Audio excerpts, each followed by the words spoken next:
이튿날 가이사라에 들어가니 고넬료가 그의 친척과 가까운 친구들을 모아 기다리더니 마침 베드로가 들어올 때에 고넬료가 맞아 발 앞에 엎드려 절하니 베드로가 일으켜 일어서라, 나도 사람이라.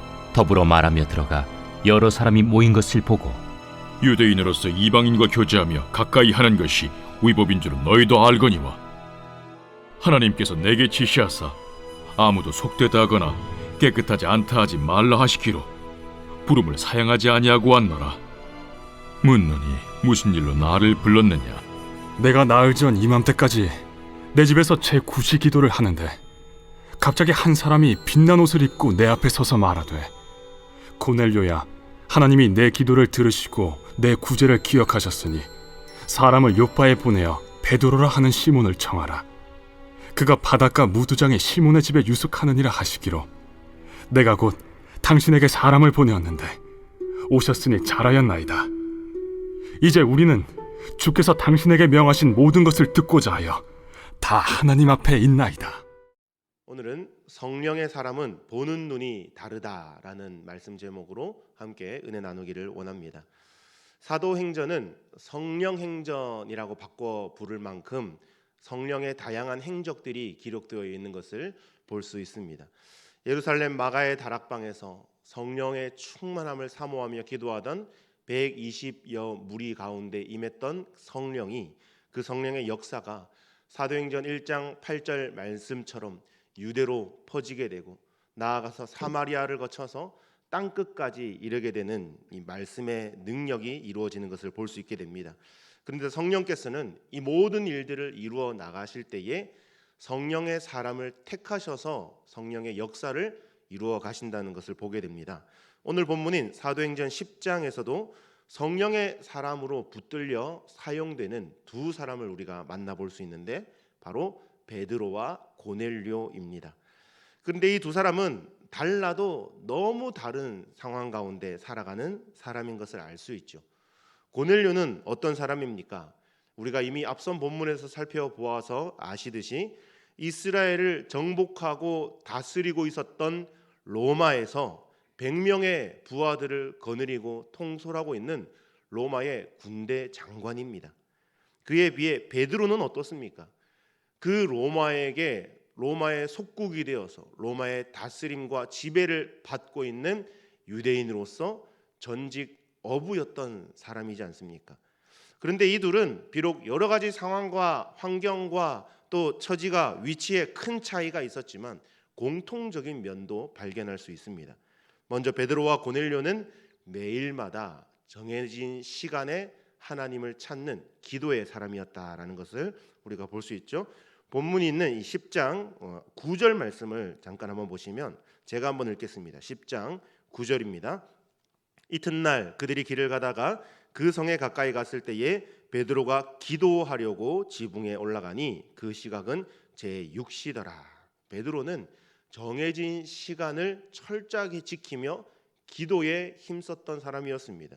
몇 시에 기도하였습니까? 제6시에. 지금의 시간의 개념으로 환산해서 바꾸면 정오, 낮 12시에 기도한 것입니다. 그런데 오늘 읽은 본문 30절 또한 한번 우리 같이 한번 읽어볼까요? 본문 10장 30절입니다. 함께 읽습니다. 시작. 고넬료가 이르되 내가 나흘 전 이맘때까지 내 집에서 제9시 기도를 하는데, 네, 여기까지만 읽겠습니다. 고넬료 역시 제9시 오후 3시에 기도의 자리를 찾았던 기도의 사람이었다라는 공통점을 찾아볼 수 있습니다. 그뿐만이 아닙니다. 두 사람에게서는 몇 가지 공통점을 더 찾아볼 수 있습니다. 두 사람은 각각 기도하는 가운데 하나님이 보여주신 특별한 환상을 보았던 사람들입니다. 이미 다루고 넘어간 부분이기에 말씀을 찾아서 읽지는 않겠습니다. 베드로는 어떤 환상을 보게 됩니까? 하늘에서 부정한 짐승들, 음식들이 내려오는데 하늘에서 음성이 들려오기를 잡아먹으라. 근데 베드로는 어떻게 반응합니까? 하나님, 저는 부정한 음식을 먹은 적이 없습니다. 구약의 율법 가운데 특별히 음식법에 위배되는 이 음식들이기 때문에 먹을 수 없습니다라고 거부합니다. 그렇게 반복하기를 3번이나 반복하죠. 또 고넬료는 어떤 환상을 봅니까? 오늘 본문에 나오듯이 기도하는데 한 빛난 옷을 입고 한 사람이 이 고넬료에게 찾아와서 말하기를 요바로 사람을 보내어서 이 무두장이 시몬의 집에 있는 베드로를 청하여서 말씀을 들으라라는 환상을 보게 됩니다. 사실 베드로나 고넬료나 모두 자기들이 본 환상에 대해서 내가 잘못 본 것은 아닐까, 그 음성을 듣긴 들었는데 잘못 들은 것은 아닐까, 잘못 생각하고 잘못 판단하고 있는 것은 아닐까 하는 의구심을 가질 수도 있었습니다. 하지만 이 두 사람은 각각 자기가 보고 들은 환상에 대해서 즉각적으로 순종하는 모습을 볼 수 있습니다. 이렇게 해서 이제 오늘 본문을 통하여 드디어 베드로와 고넬료의 만남이 성사되는 놀라운 모습을, 이 장면을 볼 수 있습니다. 여기서도 베드로와 고넬료는 비슷한 면을 많이 찾아볼 수 있는데, 먼저 베드로를 보십시오. 사실 베드로가 고넬료에게 찾아가는 것은 결코 쉬운 일이 아니었습니다.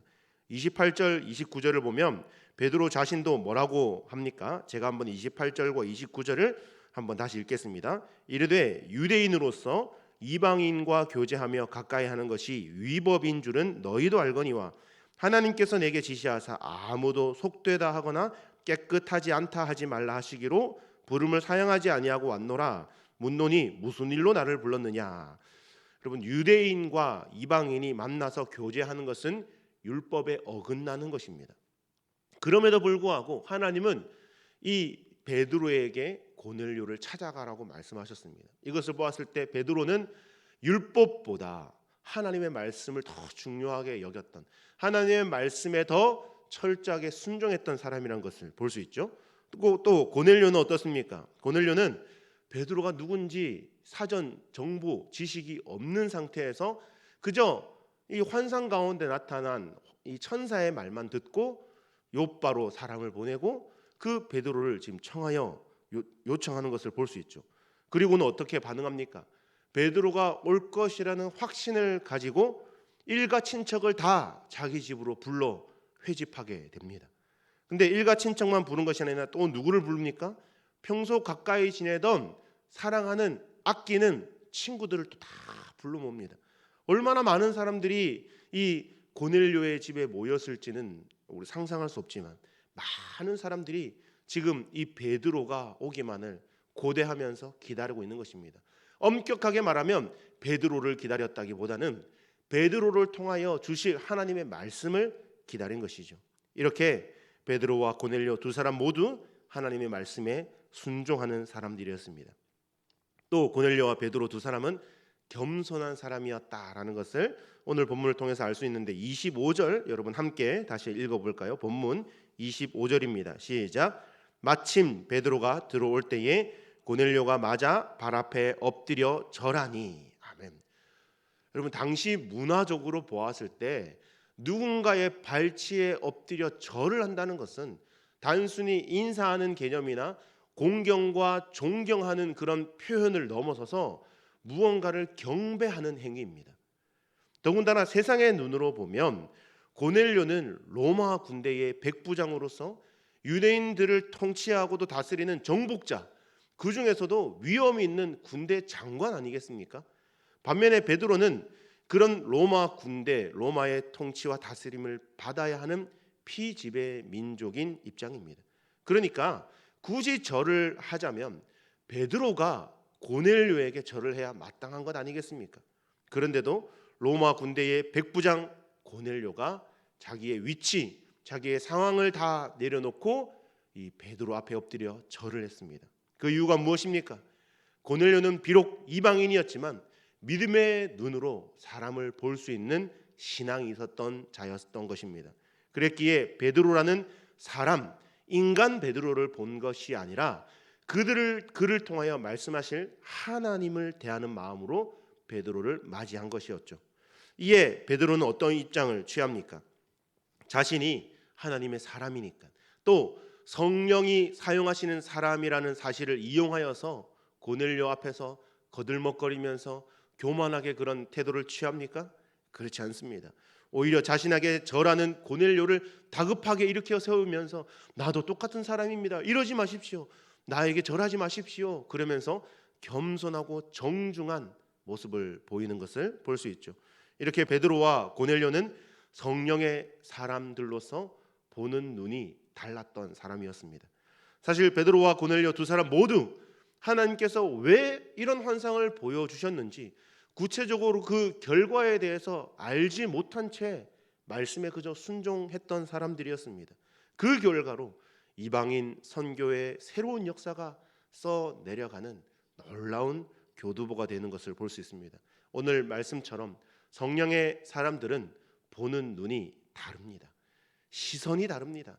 근시안적으로 당장 눈앞에 펼쳐져 있는 내 주변에 일어나고 있는 상황과 환경만 보는 것이 아니라 믿음의 눈으로 하나님의 계획을 바라볼 수 있는 자들인 것을 볼 수 있습니다. 주 안에 사랑하는 여러분, 하나님은 베드로와 고넬료에게 나타나셔서 이와 같이 다소 순종하기 힘들고 동의할 수 없는 일들을 요구하셨던 것처럼 우리들에게도 나타나셔서 우리들에게도 말씀을 통하여서 이해하기 힘들고 동의가 되지 않는 일들을 원하실 때가 있습니다. 그럴 때에 우리는 어떻게 반응하십니까? 이것저것 재어보고 나에게 무엇이 유익이 될지 생각하면서 시간을 지체하지는 않으십니까? 그러나 오늘 말씀을 통하여 보듯이 성령의 역사는 하나님의 말씀에 순종하는 성령의 사람을 통하여 이루어진다는 것을 믿으시기 바랍니다.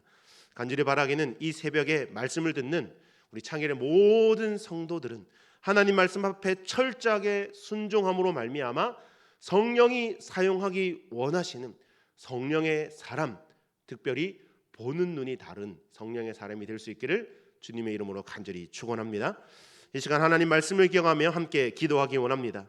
하나님께서 베드로에게 환상을 보여주시며 이해할 수 없는 말씀을 하시듯이 우리에게도 다소 이해하기 힘들고 동의할 수 없는 요구를 하실 때가 있습니다. 그러할 때에 우리도 베드로처럼 말씀에 순종함으로 말미암아 하나님께 쓰임받는 성령의 사람이 되기를 원합니다. 또한 하나님께서 고넬료에게도 환상을 보여주시며 누군지도 알지 못하는 사람을 집에 청하여 말씀을 들으라고 했을 때에 즉각적인 순종을 보입니다. 그 결과 이방인 선교가 시작되어지는 놀라운 역사를 써내려가는 것을 보게 됩니다. 하나님, 우리도 하나님의 말씀을 잘 분별하여 이 마지막 때에 하나님이 원하시는 일들을 이루고 성령의 역사를 써내려가는 도구로 사용하여 주옵소서. 우리 시간 주님의 이름 한번 부르고 간절히 기도합니다.